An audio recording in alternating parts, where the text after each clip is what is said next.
para que ustedes estudien a los gram negativos, a las bacterias gram negativas, ¿sí? Se ve de que hemos hablado al principio de los diplococos gram negativos, ¿cierto? 2 poquitos, así. Y aquí teníamos a la Neisseria meningitidis, Neisseria gonorrhoeae y a la Moraxella catarrhalis. Neisseria meningitidis, meningococo, peligroso, puede causar brotes hospitalarios, puede causar meningitis purulentas agudas, en casos de muerte muy repentinos en donde se hace profilaxis a la gente que lo rodea. Neisseria meningitidis tiene cápsula, ¿sí? Acuérdense de eso, tiene una cápsula. Neisseria gonorrhoeae no tiene cápsula. Neisseria gonorrhoeae, necesito que se aprendan también las enfermedades que puede producir. Principalmente, ¿cuál? La gonorrea, que es una enfermedad de transmisión sexual, ¿sí? También que es importante en esta enfermedad saber de que no solamente me puede causar síntomas locales, o sea, gonorrea, bueno, tengo secreción purulenta por la uretra, lo que se corresponde con lo que es uretritis, pero en la mujer puede causar esterilidad, puede causar embarazos ectópicos cuando se produce una EPI. ¿Alguien sabe lo que es una EPI? Enfermedad pélvica inflamatoria. O sea, hay una infección de los órganos sexuales internos de la mujer, trompas, puede ser el útero, puede ser el ligamento ancho del útero y puede ser incluso lo que es el endometrio. Las EPI se tienen que controlar muy bien porque pueden provocar abscesos y pueden provocar esterilidad. Más que todo hay que en esto tener mucho cuidado en las mujeres en edad reproductiva, ¿sí? Porque ahorita 18, 19, 20, 23 nadie quiere tener hijos. 25, 26, 27 quizás cambie la cosa y por una enfermedad puede cambiar y que la mujer quede estéril, ¿sí? Así que es algo que tienen que tomarlo bien en cuenta y que Neisseria gonorrhoeae puede causarme una EPI. Aparte, ¿qué más? Puede causarme manifestaciones articulares, artritis y también en algunos casos meningitis. Puedo tener una meningitis por Neisseria gonorrhoeae, sí. Lo que pregunto, ¿qué es el antecedente sexual? ¿Sí? Entonces todo eso ya me va, digamos, orientando a un cuadro. Lo típico, secreción purulenta. Y lo que encontramos en el último, ¿qué es? Diplococos gram negativos, ¿sí? Y no hay una vacuna y puede ser un cuadro hasta crónico. ¿Por qué? Por algo llamado variación antigénica, que también ya hemos revisado lo que es, ¿sí? Va cambiando de forma, va cambiando de ropa y con esto el sistema inmune no lo reconoce. Y Moraxella catarrhalis es una bacteria que me produce más que todo infecciones del tracto respiratorio superior, ¿sí? Sinusitis, otitis media aguda y en casos de gente inmunosuprimida, antecedentes del tabaquismo, puedo llegar a tener una neumonía atípica. ¿Se acuerdan quién me producía una neumonía típica? ¿Cuál era el principal agente causal de neumonías en los jóvenes y en adultos? Streptococcus pneumoniae, neumococo, ¿sí? Pero eso no significa de que puedan haber neumonías por otros microorganismos. Hemos hablado de varios de ellos. El Staphylococcus aureus puede provocar neumonías. Vamos a ver que en esta clase bastantes pueden provocar neumonías, pero más que todo neumonías atípicas, ¿sí? Entonces eso es un breve resumen de la anterior clase. Ahora vamos a ver la clase de hoy, los coco-bacilos. A ver, ¿es un coco o es un bacilo? Así es el coco, así es el bacilo. Y un coco-bacilo, ¿qué va a ser? Algo así. Un junte entre los dos, ¿sí? Tiene esa forma, coco-bacilo. Gram negativo. Y tengo, fíjense, bastantes bacterias. Y aquí yo no puedo dar una clasificación bioquímica de digamos, decir, este es catalasa positiva, negativa y tener un grupo por otro lado, o lo que es un grupo por otro lado. ¿Cómo vamos a empezar a saber cuál es cuál? Por las manifestaciones clínicas de cada uno, ¿sí? Para que se sepan estos que están que se encuentran aquí abajo, voy a necesitar de que se aprendan bien lo que es el cuadro clínico, ¿sí? Porque de ahí hay algunas diferencias bioquímicas, pero ustedes no van a ser bioquímicos, van a ser médicos. Entonces vamos a hablar más que todo en diferencias clínicas, ¿sí? Diferencias clínicas. Y aquí tenemos a Haemophilus influenzae, Legionella pneumophila, Bordetella pertussis, género Brucella. Los que no vamos a ver muy a detalle son Francisella tularensis, que me causa una enfermedad llamada tularemia, más que todo contagiada por conejos y por roedores. No vamos a ver porque no es una enfermedad muy común aquí en el país. No sé si se ha reportado algún caso de lo que es tularemia en el país, ¿sí? Entonces, por eso he decidido dejarla de lado. Francisella tularensis es el nombre de la bacteria y la enfermedad es tularemia, ¿sí? Para que lo sepan, conejos, algo de asociación, nada más. La que no vamos a ver también es la Pasteurella multocida. De esto, ¿qué tienen que tener en cuenta? Por ahí les pregunto, pero súper sencillo. La Pasteurella multocida se encuentra más que todo en la flora bacteriana oral de los animales domésticos.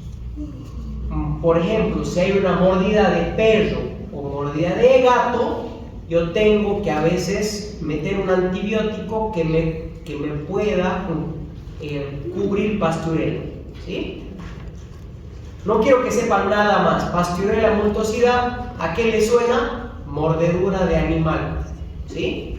¿Por qué? Porque la flora se encuentra Pasteurella. Y por último, otra que vamos a ver y es bien interesante es Bartonella. Entonces acuérdense que los nombres son bastante similares: Bordetella, Brucella, Bartonella. Entonces hay que aprenderse el cuadro clínico de cada una de ellas. Y vamos a ver que los cuadros clínicos son distintos, ¿sí?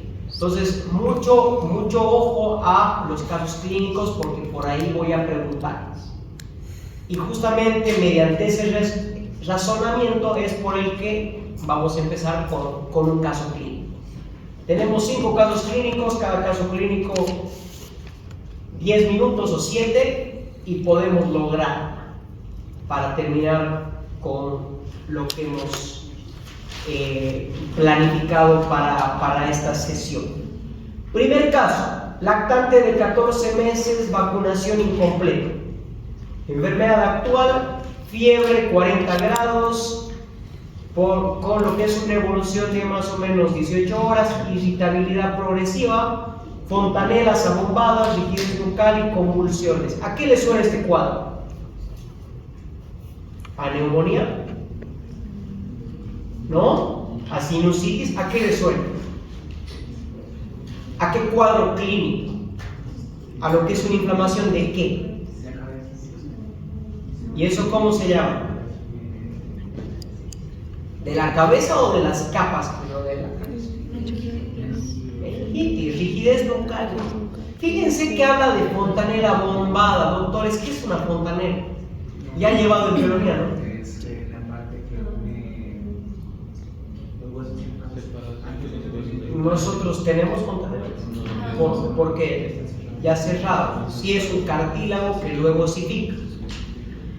En los recién nacidos y en los lactantes, la fontanela puede ser un signo que se puede ver.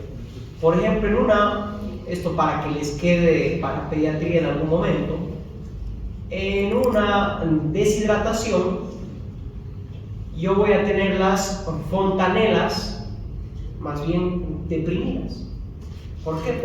Porque estoy perdiendo líquido, estoy deshidratado, todas mis células pierden líquido, pierden el volumen y mi fontanela baja. Pero en este caso ocurre lo contrario, fontanela bombada.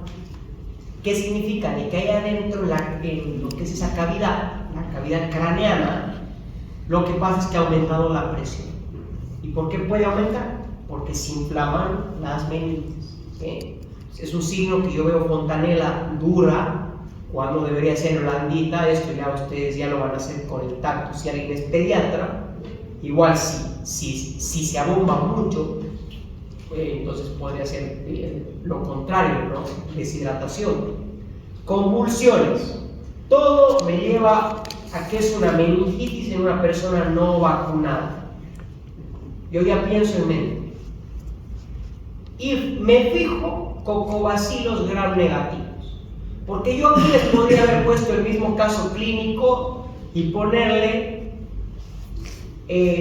cocos en cadena gram positivos. Y ahí ustedes pensarían en quién. En el Streptococcus agalactiae. ¿Sí? Beta hemolítico, la miércoles es estreptococo, pero ahora en el líquido cefalorraquídeo sale un cocobacilo gram negativo. ¿En quién pienso? En el Haemophilus influenzae. Y me han hecho una pregunta la anterior vez. Justamente este Haemophilus influenzae es el que me causa lo que es influenza, ¿sí o no? El Haemophilus influenzae me causa la enfermedad de influenza, ¿sí o no? ¿Quién dice que sí? Levante la mano. 2, que no. Los otros voto nulo y luego llega el más otra vez.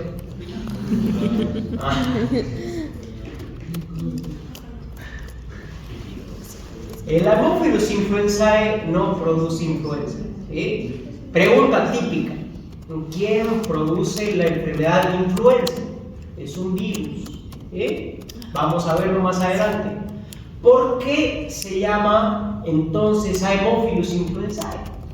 Porque cuando ha habido una epidemia de lo que es influenza, justamente ha coincidido con el descubrimiento de lo que es el Haemophilus influenzae. Y los médicos en ese entonces han pensado que la influenza estaba causada por esta bacteria.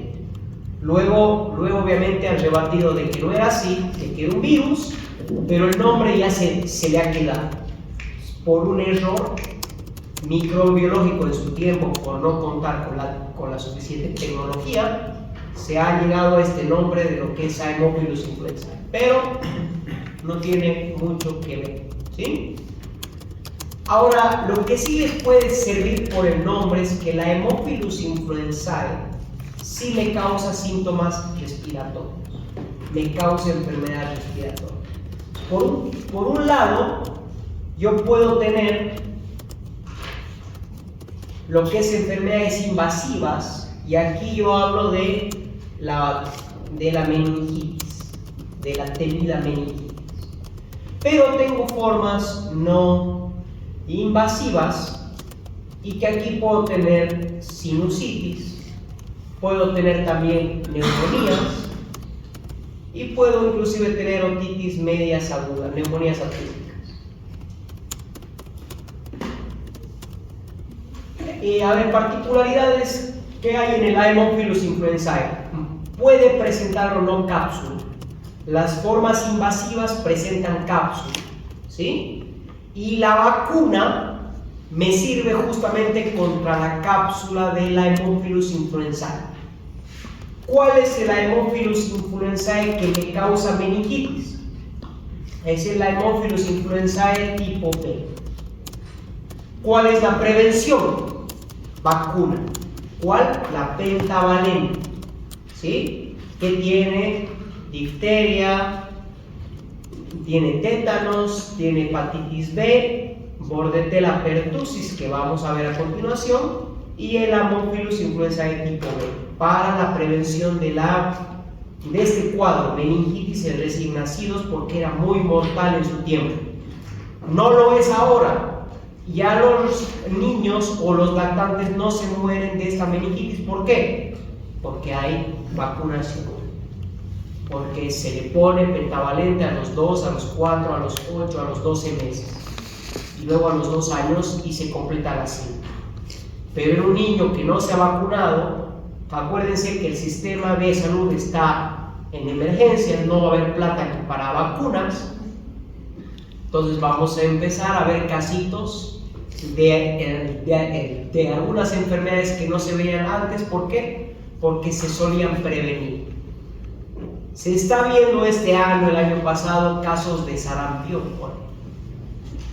El sarampión es una enfermedad totalmente prevenible si se hace una vacunación.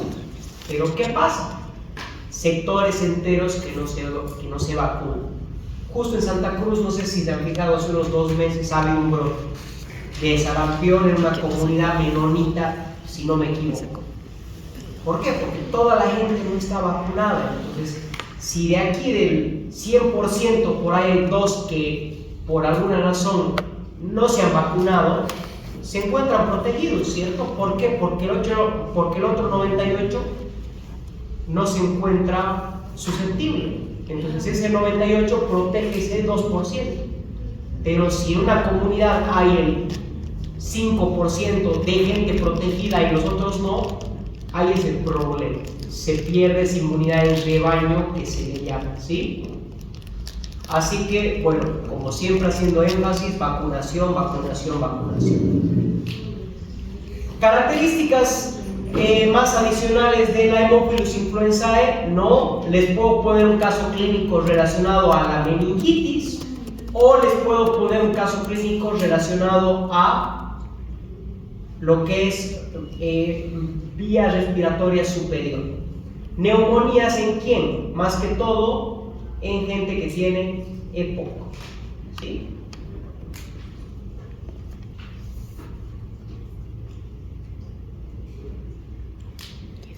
¿Vamos bien hasta ahí?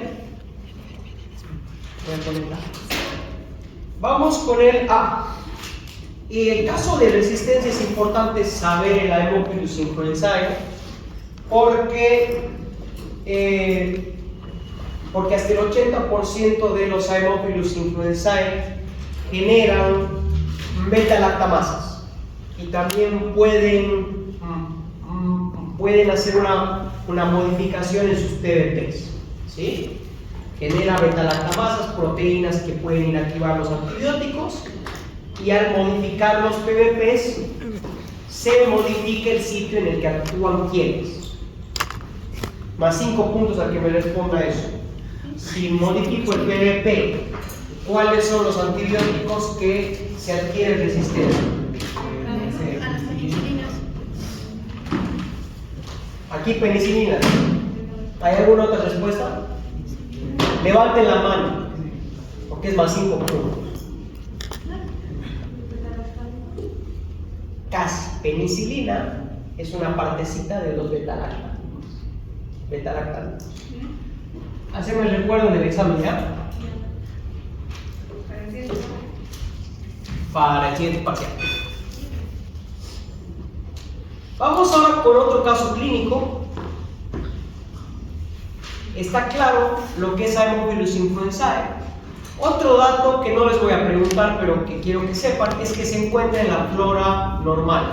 Se encuentra en las fosas nasales de la gente en particular, pero ahí se encuentran cepas que no son invasivas o que no tienen cápsula. De las que nos asustamos son de las que tienen cápsula, ¿sí? Caso número 2. Varón, 58 años, EPOC, fumador, Y aquí un dato característico, que se encuentra en un hotel que tiene spa, que tiene sauna, que tiene un jacuzzi. Vamos a ver por qué es importante esto. La enfermedad actual, neumonía de 5 días, fiebre muy alta, tos seca, pero aparte tiene diarrea acuosa y tiene confusión mental. Cuadro un poquito más complicado. Ahora, este cuadro podría ser de varias patologías.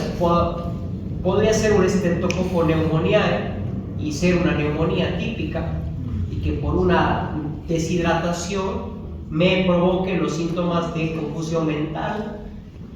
Pero aquí hay un dato bien interesante de que es un paciente fumador, es un paciente con EPOC. Cuando ustedes escuchen EPOC, sepan de que va a ser un paciente que va a tener mucha facilidad de poder contagiarse con algún patógeno respiratorio, ¿sí? Y que en una persona normal, por ejemplo, no le ocurriría una neumonía. En una persona normal podría ser una sinusitis y punto. Pero en un paciente con EPOC, esos pulmones están mal. Si fuma, se pierde lo que es la actividad de los cilios, que son un mecanismo de protección para sacar bacterias hacia afuera. Entonces es un cóctel perfecto para las neumonías, ¿sí? O para lo que es exacerbación del EPOC, o sea, tener un cuadro crónico y que de repente aparezca una bacteria y se exacerbe el cuadro crónico, produciendo un cuadro agudo más severo, ¿sí? Entonces, ¿en quién pienso? En la enfermedad de los legionarios, producida por Legionella pneumophila, ¿sí? Legionelosis le podría llamar, o la enfermedad del legionario. ¿Qué pasa con esta enfermedad? ¿O qué pasa con esta bacteria? La legionela va a ser un cocobacilo, un gram negativo, que se contagia mediante gotas de agua. Su reservorio es el agua, pero que de estas gotas de agua o de estas microgotas suele ser inhalado por la persona. Suele haber una inhalación, y esto ocurre más que todo, o puede ocurrir, en la presencia de los spas, que haya un agua contaminada en algún filtro y que esté soltando a cada rato gotitas que puedan contaminar el medio, ¿sí? También se ha asociado la legionela con aires acondicionados contaminados, ¿sí? Hay una contaminación en una parte de todo el circuito de agua, y luego esa agua, ¿qué pasa? Vaporiza. El vapor viaja con esas micro gotitas y se llegan a inhalar por la persona y se produce neumonía. El cuadro característico es una neumonía atípica, ¿sí? Ahora, ¿qué es interesante de poder ver? Reservorios de agua, se adhiere al epitelio y genera un cuadro clínico caracterizado por fiebre, tos, malestar general, y esta tos termina siendo una tos con esputo o una tos secretora, ¿sí? Es un cuadro agudo y se pueden formar microabscesos en la radiografía, ¿sí? Usualmente suele ser una enfermedad unilateral. ¿Y cómo hace esta legionela para sobrevivir? tiene mecanismos que hacen de que cuando la legionela es fagocitada por un macrófago o por un neutrófilo, genera una capa de protección, una vesícula protectora que lo que hace es evitar la fagocitosis. Entonces puede permanecer en el macrófago, replicarse en el macrófago y salir de nuevo para seguir infectando. ¿Sí? La legionela va a ser una enfermedad que se trata con antibióticos. Vacunación no existe, es una enfermedad rara, pero la legionela puede producirme también alteraciones neurológicas, alteraciones renales, por sobre todas las cosas. Más que todo si es un paciente inmunosuprimido, pongan un paciente con HIV, viejo y fumador, cóctel muy básico para que pueda ocurrir o pueda entrar la legionela.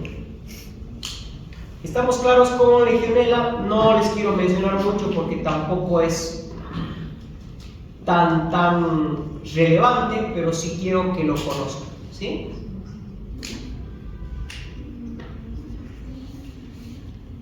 Y por último, fíjense que les he puesto aquí un dato de que presenta CPK elevado. ¿Alguien sabe lo que es la CPK?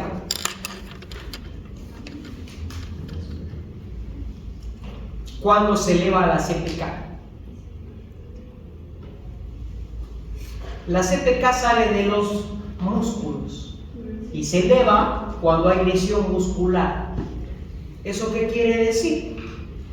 De que legionela también puede lesionar el músculo, ¿sí?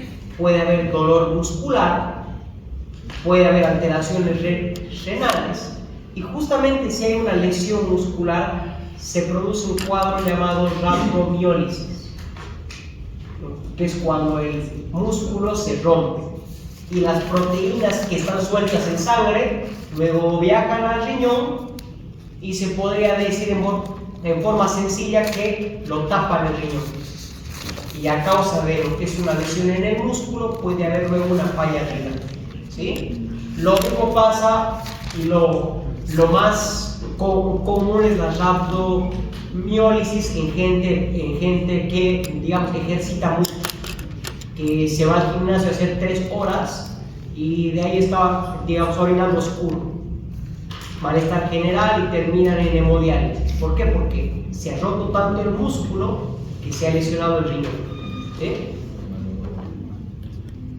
Pero hasta ahí vamos a ver, ¿sí? Paciente lactante de 6 semanas, madre con tos de 3 semanas. O sea, tengo un lactante de 6 semanas, ¿sí? Pero que la madre ya viene con una tos que no se le pierde de 3 semanas, ¿sí? Y de la nada el lactante empieza con episodios de apnea. ¿Alguien sabe qué es apnea?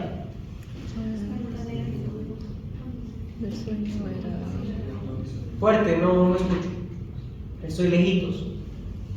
¿Qué significa apnea?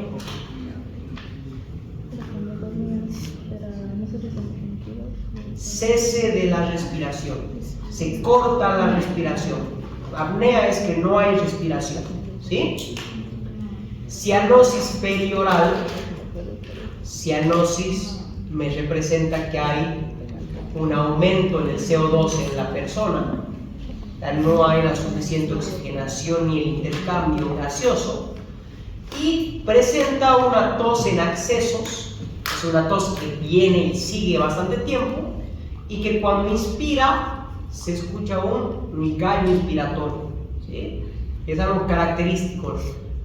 Y a este cuadro le vamos a llamar tosferina. Y la tosferina está producida por la bacteria Bordetella pertussis, ¿sí? Es el cuadro típico de tosferina, lactante que tose mucho y que esa tos es tan fuerte que hace de que se corte la respiración. Es una tos tan fuerte que produce una insuficiencia respiratoria, sumado a la neumonía que presenta el paciente, ¿sí? Se da más que todo en lactantes, ¿sí? Y sobre todo en lactantes que no han sido vacunados. ¿Por qué? Porque la tosferina igual entra en la pentavalente, junto con el Haemophilus influenzae tipo B, y hepatitis, difteria y tétanos, ¿sí? Entonces, en un paciente recién nacido que no se ha puesto ninguna vacuna, si tiene 6 semanas ya tuviera que haber puesto, o no, estuviera casi al borde de ponerse la primera dosis. Pero ¿qué pasa? La mamá es la que está enferma, la mamá tiene una tos, lo agarra al bebé, no se cuida bien, no hay un tratamiento, factor de riesgo. Entonces tenemos a la bacteria Bordetella pertussis, ¿sí? ¿Quién es el que contagia? Los adultos. Los adultos somos el reservorio, ¿sí? Tenemos Bordetella pertussis y no nos produce daño. Pero ¿en quién es el daño? En los recién nacidos, ¿sí? La bacteria Bordetella pertussis, y aquí sí voy a preguntarles mecanismos de patogenicidad, presenta 2 toxinas que me lesionan el epitelio respiratorio. Una es la citotoxina traqueal y la otra es la toxina dermonecrótica. ¿Qué hacen al final estas dos? Lesionan el epitelio respiratorio, lesionan toda la vía respiratoria, no en los alveolos, sino en todo el camino del aire para poder llegar a los alveolos. ¿Y qué pasa si se lesionan mis células ciliadas? Se pierde la función de los cilios. Y si se pierde la función de los cilios, se acumula moco. Moco más inflamación, ahí tengo una clara obstrucción en la vía aérea. Y justamente ese gallo inspiratorio que se da, un silbido, se da justamente porque hay una obstrucción. Entonces el flujo no es el adecuado y se presenta con esas características. Bordetella pertussis es una bacteria bastante interesante porque presenta una tos muy fuerte.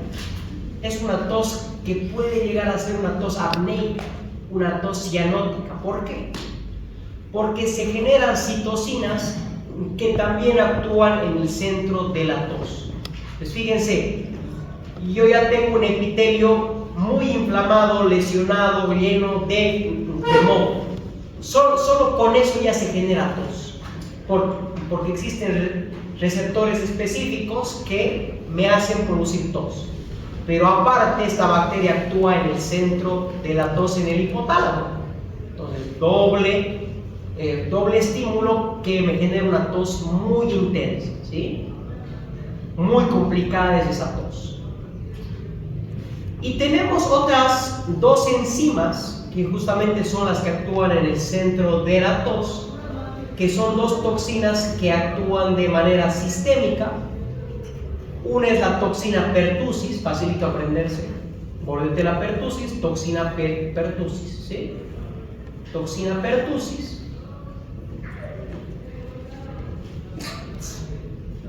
que justamente esta es la que provoca la tos. Y tengo también una toxina que es bien interesante, que es la toxina ACT. La ACT viene de lo que es adenilato ciclasa, que es una enzima. Pero, ¿qué hace la toxina ACT? Produce inmunosupresión. O sea, va justamente a atacar a los fagocitos para paralizar su actividad y que no sean engullidos. Es un mecanismo de protección. Aparte, la Bordetella pertussis presenta algunas adhesinas. No voy a explicar los nombres, pero adhesinas, ¿por qué? Para poder adherirse al epitelio respiratorio y no salir con la tos. Se quedan pegadas. Necesito adhesinas que me provoquen eso. ¿Y cuáles son las adhesinas más frecuentes? Las fimbrias, ¿sí? Hemos hablado de fimbrias y hemos hablado de los pilis, ¿sí? Los pilis también pueden ser un medio de adhesión. Entonces es muy importante saber eso. La fase, chicos, este es un cuadro que puede permanecer meses. Es una fase aguda en la que empieza con síntomas respiratorios y luego tos y tos y tos y tos. Pero acuérdense de que el epitelio se rompe. Entonces la fase de recuperación es muy lenta, puede tardar hasta meses en recuperar. Y de que ese recién nacido tenga tos muy seguida por varios meses. Y por ese daño también pueden aparecer otras bacterias y el cuadro se complica aún más, ¿sí? Porque si no funcionan esos mocos, puedo tener una Bordetella pertussis y le sumo que ese lactante estaba en insuficiencia respiratoria y lo han intubado y con el tubo le entra otra bacteria más y el bebé fallece. Suelen ser casos bastante complicados que requieren hospitalización, manejo bien cercano, ¿sí? Más que todo por pediatría y terapia intensiva. Entonces ya estamos con Bordetella pertussis. En prevención, vacunación con cuál? Con la pentavalente, ¿sí?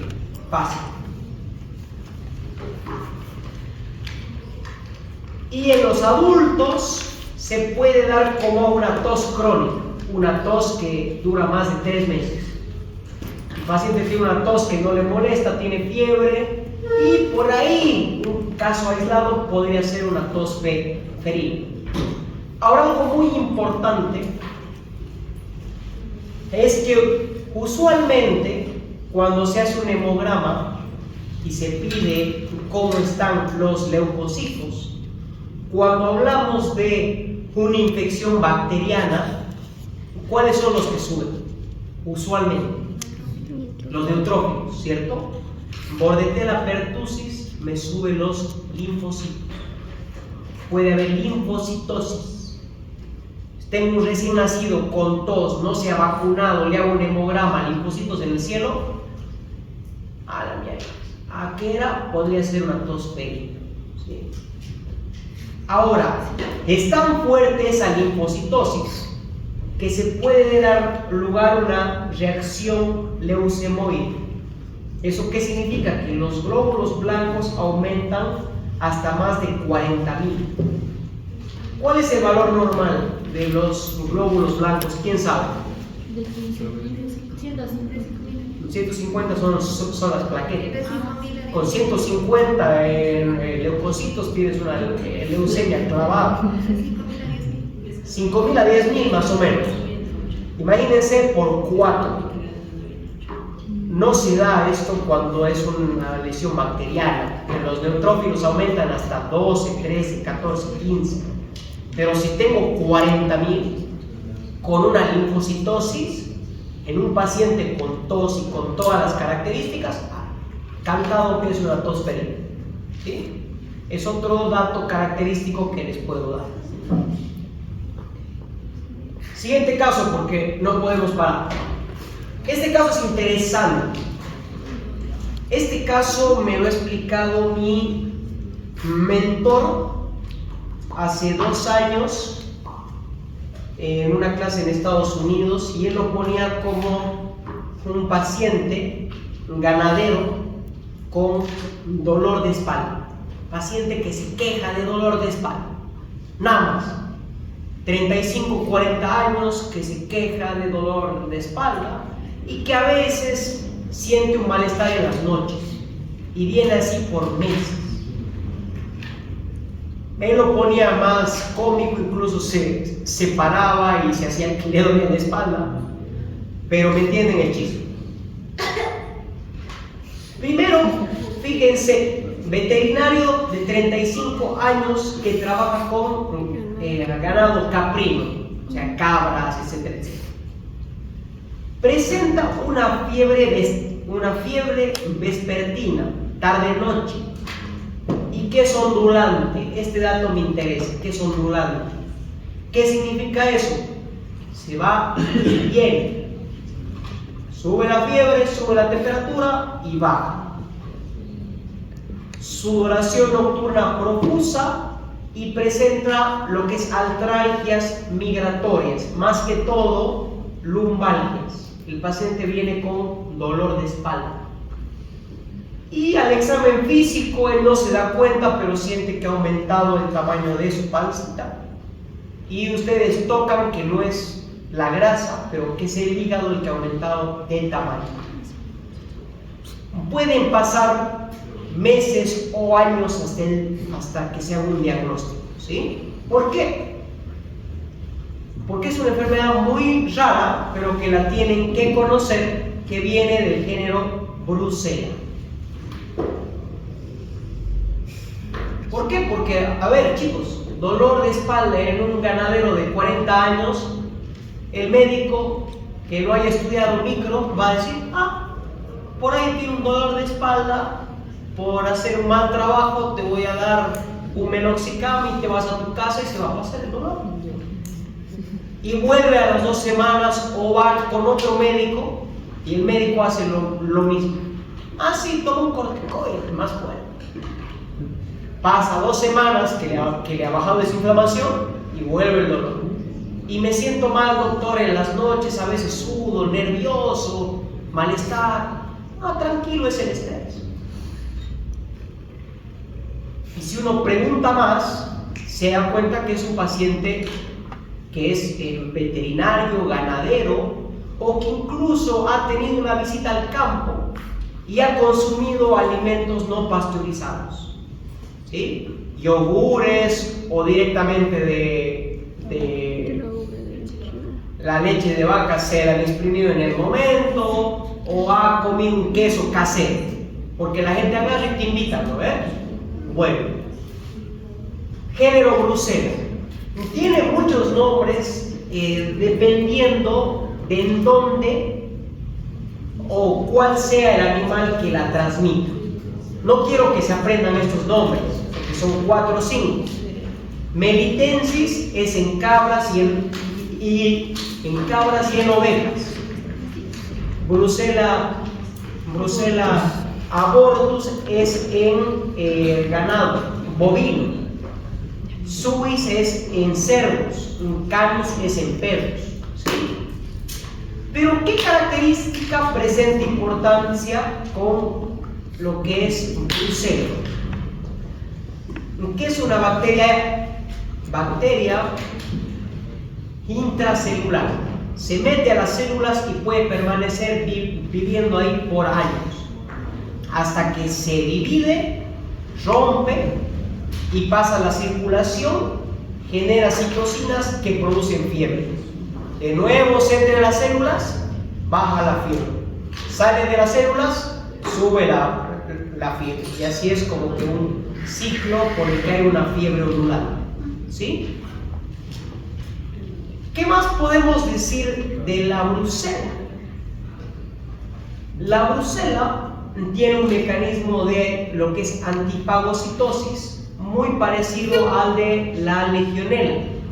Puede sobrevivir adentro, ¿sí?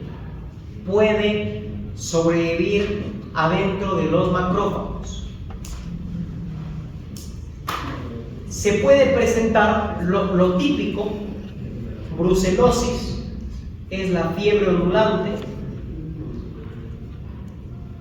espondiloartritis o también espondilitis, que es lo que es una inflamación en los discos intervertebrales, inflamación, y puede incluso dar síntomas neurológicos en pacientes inmunodeprimidos, neurobrucelosis, ¿sí? Muy raro, pero puede suceder. Puede también irse al hígado, etcétera, etcétera. Y es muy complicado hacer un diagnóstico. ¿Por qué? Porque esta bacteria se mete en las células. Entonces hay que pillar justamente en el momento en el que no se mete en las células, incluso hacer un aspirado de la médula ósea. Y ahí sí se va a encontrar. Mecanismos que lo hacen crónico.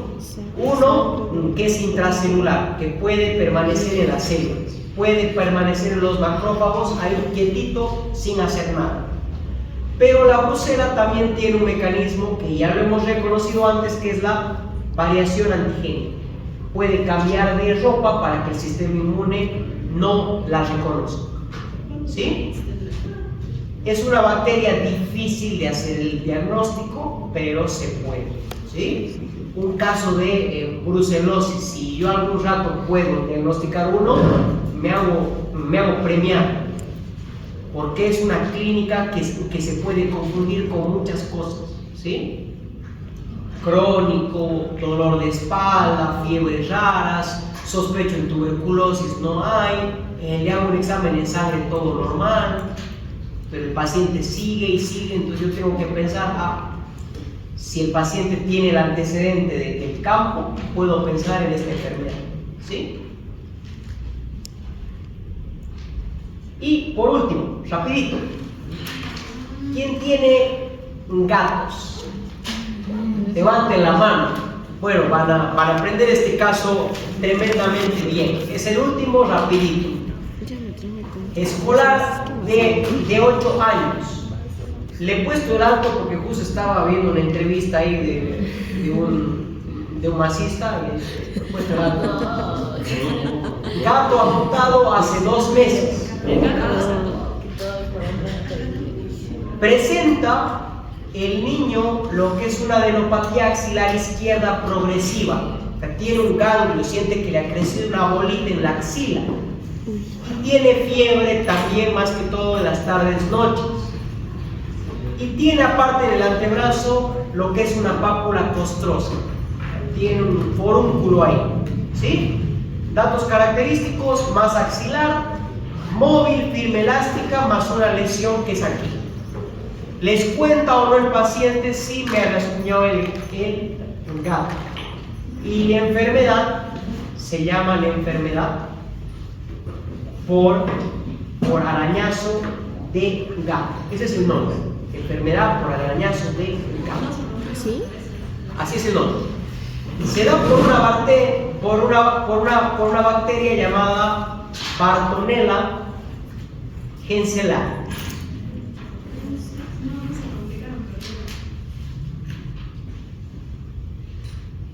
¿Qué pasa con esta enfermedad? ¿Qué pasa con la Bartonella? Tiene un ciclo bastante interesante. Gatos, más que todo. Los reservorios son los gatos y las pulgas de los gatos.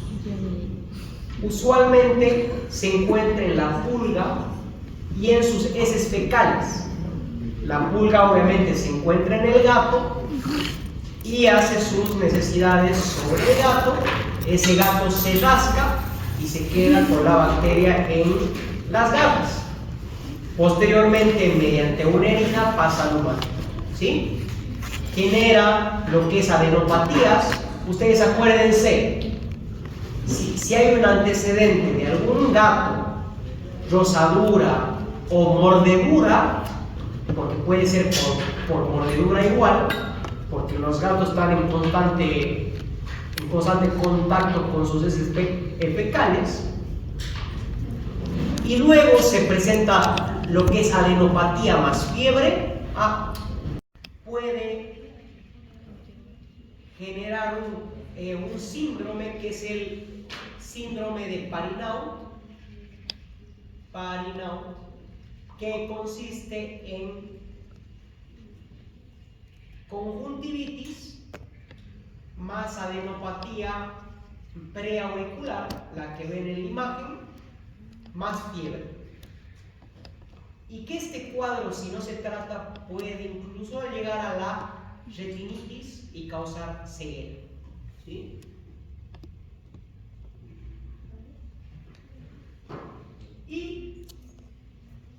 para finalizar, eso es todo de la enfermedad por arañazo de gato. El tratamiento es con antibióticos. Tiene cura, no se preocupen, vacuna no hay. Vacuna, no, perdón, con tratamiento antibiótico. La cosa es saber por dónde orientar, porque es una bacteria gram negativo. Prevención, no tener gato, porque no te rasguñen ni te muerdan. Por último, les he puesto esta tabla que no les voy a preguntar, pero como médicos, ustedes por lo menos alguna vez van a tratar lo que es una mordedura, ¿sí? La mordedura de un animal.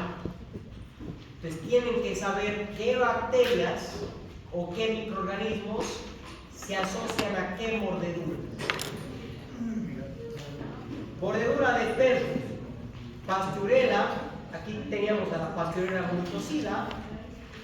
Brucela también podemos encontrar en pequeña cantidad, y rabia. Y en los gatos incluimos la Bartonella junto con todas las otras, ¿sí? Para que lo sepan, ¿por qué? Porque si una persona, si un paciente, digamos, acude a consulta, no voy a hacer un cultivo de la herida y lo voy a mandar a ver qué bacterias tiene. O no voy a esperar a que se infecte para recién cultivar y a la semana recién hacerle el tratamiento. Yo le tengo que hacer un tratamiento empírico. Entonces yo tengo que saber qué bacterias se asocian con ese cuadro para poder ponerlas con el rango antibiótico que yo quiero. ¿Sí? Claro, obviamente rabia, tétanos, y si requiero o no es un antibiótico. La mayoría de las ocasiones hay que dar un antibiótico profiláctico que me cubra todas esas bacterias que están ahí. Usualmente hay protocolos que ya te avisan según el riesgo y el tipo de lesión.